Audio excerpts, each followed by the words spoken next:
तो साइंटिस्ट आगे अपनी एक्सरसाइज 7.8 का हम थर्ड क्वेश्चन स्टार्ट करेंगे। इसके थर्ड क्वेश्चन की स्टेटमेंट के अकॉर्डिंग देखिए साइंटिस्ट इसने क्या बोल रखा है। इसने बोला डिफरेंशिएट, हमें कुछ फंक्शन का डेरिवेटिव फाइंड करना है किसी दूसरे फंक्शन के रिस्पेक्ट में। बिल्कुल इजी क्वेश्चन है। तो साइंटिस्ट सबसे पहले थर्ड क्वेश्चन का जो फर्स्ट पार्ट है वो नोट करते हैं। ये देखिए साइंटिस्ट, हमें ये फंक्शन दे रखा है, इसका हमें डेरिवेटिव फाइंड करना है with respect to this function. ठीक है, बिल्कुल इजी है साइंटिस्ट। वैसे तो ये क्वेश्चन बहुत मुश्किल आपको दिखाई दे रहा है, लेकिन ये क्वेश्चन बिल्कुल आसान है। सिर्फ 2 मिनट का क्वेश्चन है ये। बताता हूँ कैसे। तो सबसे पहले तो आप ये देखिए साइंटिस्ट, मान लेते हैं कि आपका ये जो फंक्शन है वो y है। ठीक है, y फंक्शन आपका है cos inverse 1 minus x square upon 1 plus x square, ये है। और ये जो आपका फंक्शन है वो z है, इसको हम z मान लेते हैं, जो कि दे रखा है tangent inverse 3x minus x cube upon 1 minus 3x square, ये फंक्शन दे रखा है। तो साइंटिस्ट ये क्वेश्चन बिल्कुल आसान है। अगर आपने सेकंड चैप्टर किया था इनवर्स ट्रिग्नोमेट्री फंक्शन वाला, वो चैप्टर अगर आपने अच्छे से किया था तो आपको सारे फॉर्मूले क्लियर याद होने चाहिए।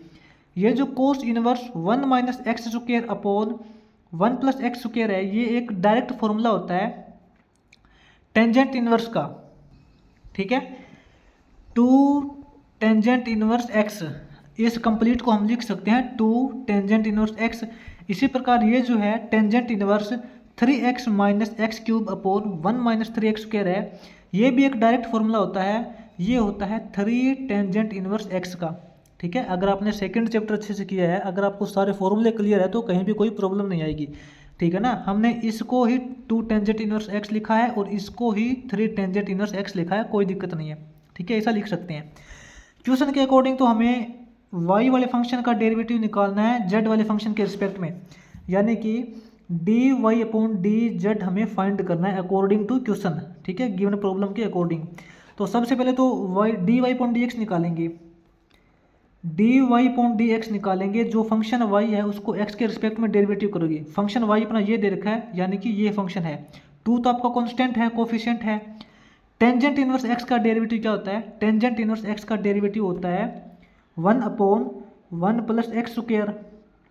ठीक है, और z वाले फंक्शन का डेरिवेट करेंगे, D z upon d x निकालेंगे तो 3 टेंजेंट इनवर्स x, 3 तो आपका कोफिशिएंट है। टेंजेंट इनवर्स x का डेरिवेटिव होता है 1 अपॉन 1 प्लस एक्स स्क्वायर, बिल्कुल आसान है। और हमें निकालना है d y upon d x, sorry हमें निकालना है d y upon d z, यानी कि y वाले फंक्शन का z वाले फंक्शन के रिस्पेक्ट में डेरिवेटिव निकालना है। तो नोट कीजिए, d y upon d z क्या हो सकता है? ये हो सकता है d y upon d x को डिवाइड कर देते हैं d z upon d x से। सिंपल है, जैसे हमने इससे पहले वाले क्वेश्चन के अंदर किया भी था, आपको पता है। इसको इससे डिवाइड करना है, 2 अपॉन 1 प्लस एक्स स्क्वायर को इससे डिवाइड करेंगे तो ये वैल्यू ऊपर चले जाएगी, 3 नीचे आ जाएगा, इससे ये कैंसिल हो जाएगा। तो आपके पास जो ओवरऑल फंक्शन का डेरिवेटिव बनेगा, जिसको हम बोल सकते हैं d y upon d z, वो क्या हो जाएगा? 2 अपॉन 3, 2 अपॉन 3, ये इस फंक्शन का डेरिवेटिव हो जाएगा। बिल्कुल इजी क्वेश्चन है। ठीक है, इसके बाद में देखते हैं साइंटिस्ट आगे इसका जो सेकेंड पार्ट है वो नोट करते हैं। ये साइंटिस्ट इसका सेकेंड पार्ट दे रखा है। ठीक है, इसके अंदर मान लेते हैं कि ये जो आपका फंक्शन है y है, y फंक्शन क्या है? टेंजेंट इनवर्स स्क्वायर रूट के अंदर 1 माइनस कोस एक्स। साइंटिस्ट मैं आपको डायरेक्ट सोल्व करवाता हूँ। ठीक है, ये जो 1 माइनस कोस एक्स है, ये एक हाफ एंगल फॉर्मूला होता है, अगर आपको याद है तो। ठीक है, 1 माइनस कोस एक्स क्या होता है? ये होता है 2 साइन स्क्वायर एंगल का हाफ। एंगल क्या है? x है, तो x का हाफ कर देंगे, 2 साइन स्क्वायर x अपॉन 2 हो जाएगा। और ये जो 1 प्लस कोस एक्स है, ये भी एक हाफ एंगल फॉर्मूला होता है, 2 कोस स्क्वायर एंगल का हाफ x अपॉन 2 हो जाएगा, जिसको हम क्या लिख सकते हैं? इक्वल टू, इसको लिख सकते हैं टेंजेंट इनवर्स, 2 से 2 कैंसिल हो जाएगा। यहाँ देखिए, sine square theta upon cos square theta, ये होता है tangent square theta.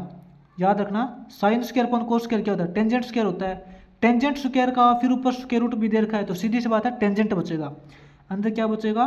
Tangent x upon 2 बचेगा, जो एंगल दे रखा वही रहेगा ना। और टेंजेंट इनवर्स से टेंजेंट को काट सकते हैं, आपको ये पता है। तो यहाँ पे अपने पास जो y जो है वो इक्वल टू बचेगा अपना x अपॉन 2। ठीक है, और ये जो आपका जेड फंक्शन दे रखा है टेंजेंट इनवर्स एक्स, तो क्वेश्चन के अकॉर्डिंग हमें y वाले फंक्शन का डेरिवेटिव निकालना है x वाले z वाले फंक्शन के रिस्पेक्ट में, यानी कि dy अपॉन डी जेड हमें निकालना है अकॉर्डिंग टू गिवन क्वेश्चन। तो सबसे पहले साइंटिस्ट हम निकालेंगे dy upon d x, y वाले फंक्शन का x वाले फंक्शन के रिस्पेक्ट में। y क्या दे रखा है x अपॉन 2, इसका डेरिवेटिव आपको पता है x का कोफिशिएंट क्या है 1 अपॉन 2, इसका तो डेरिवेटिव हो जाएगा 1 अपॉन 2, सिंपल है। इसके बाद में D z upon d x, इसका क्या हो जाएगा डेरिवेटिव, टेंजेंट इनवर्स x का डेरिवेटिव होता है 1 अपॉन 1 प्लस एक्स स्क्वायर, ठीक है।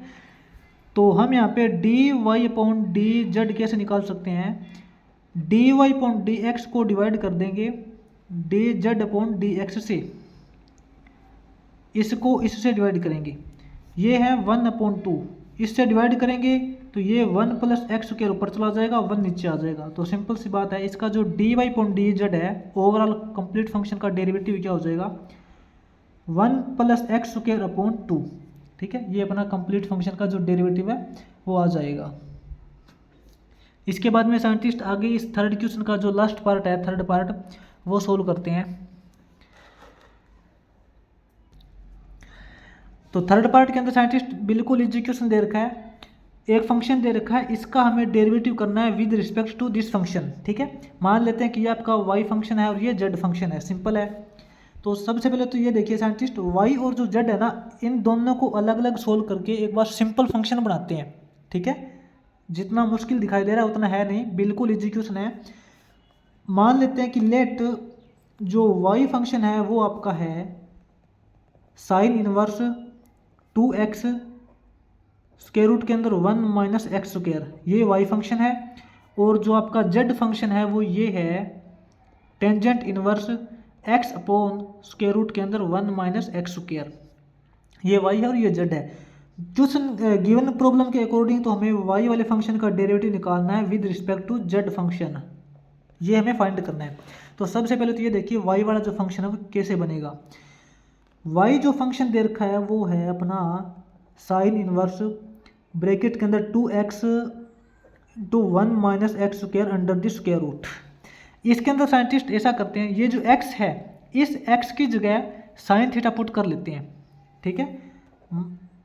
पुट करते हैं, ये जो x दे रखा है x की जगह हम जब साइन थीटा पुट करेंगे, तो साइंटिस्ट मुझे पता है इस टाइप के क्वेश्चन आपने पहले भी किए हैं। जब हमने ये डिफरेंशिएशन वाला चैप्टर स्टार्ट किया था 7.1 की थी या फिर 7.2 की थी, उसके अंदर आपने इस टाइप के क्वेश्चन किए थे, ठीक है।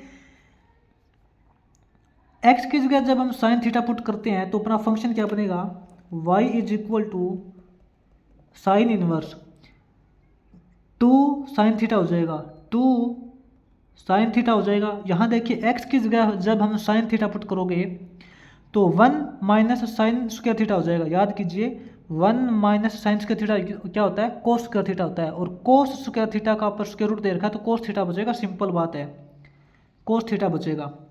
तो यहाँ से y इज इक्वल टू अपने पास हो जाएगा साइन इनवर्स, ये क्या फॉर्मूला होता है 2 साइन थीटा कोस थीटा, याद कीजिए 2 साइन थीटा कोस थीटा अपने पास फॉर्मूला होता है साइन 2 थीटा के लिए। तो साइन से साइन इनवर्स कैंसिल हो जाएगा, y इज इक्वल टू बचेगा 2 थीटा। लेकिन अब थीटा का क्या करें, हमने क्या माना था x is equal to sine theta माना था, तो यहाँ पे थीटा की जगह लिख सकते हैं साइन इनवर्स x, आपको पता है कि इसे चेंज करते हैं, ठीक है। तो यहाँ से y is equal to 2 theta की जगह हम लिखेंगे sine inverse x, sine inverse x, ये आपका फंक्शन हो जाएगा y फंक्शन, ठीक है। अच्छे से नोट कर लेना, ये आपका y फंक्शन हो जाएगा। इसके बाद में साइंटिस्ट हम ऐसा करते हैं, जो z वाला फंक्शन है इसको भी इसके अकॉर्डिंग वैल्यू पुट करते हैं।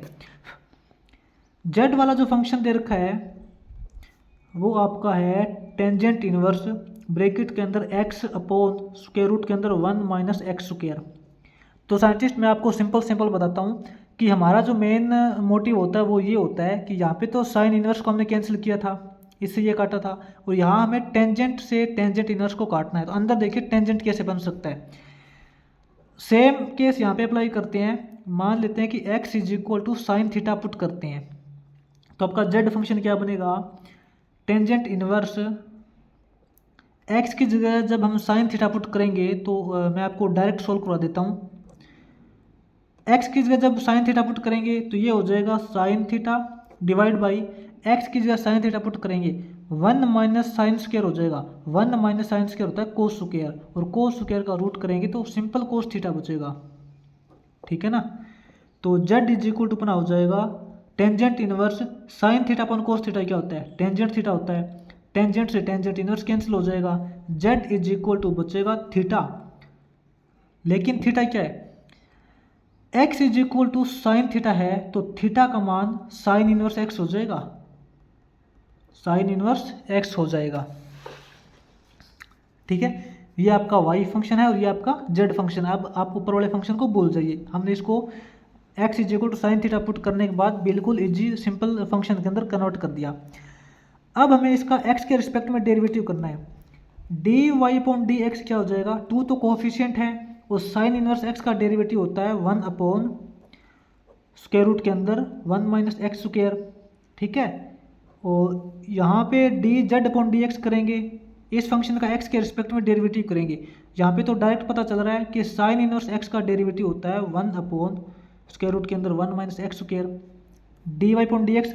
लेकिन हमें निकालना है d y upon d z, जो कि हमने पहले पता किया था, ठीक है। D y upon d z क्या होता है, वो होता है d y upon d x को डिवाइड कर देंगे d z upon d x से, यानी कि इसको इससे डिवाइड करेंगे। ये क्या दे रखा है 2 अपॉन स्क्वायर रूट के अंदर 1 माइनस एक्स स्क्वायर, इसको इससे डिवाइड करेंगे तो ये वैल्यू ऊपर चली जाएगी, 1 माइनस एक्स स्क्वायर ऊपर चला जाएगा, ये नीचे आ जाएगा, इससे ये कैंसिल हो जाएगा। तो आपका d y upon d z है, ओवरऑल फंक्शन का जो डेरिवेटिव बचेगा वो बचेगा 2 अपॉन 1 यानी कि 2, ठीक है। ये आपका कंप्लीट फंक्शन का डेरिवेटिव हो जाएगा। तो साइंटिस्ट ये आपका जो थर्ड क्वेश्चन है वो कंप्लीट हो जाएगा।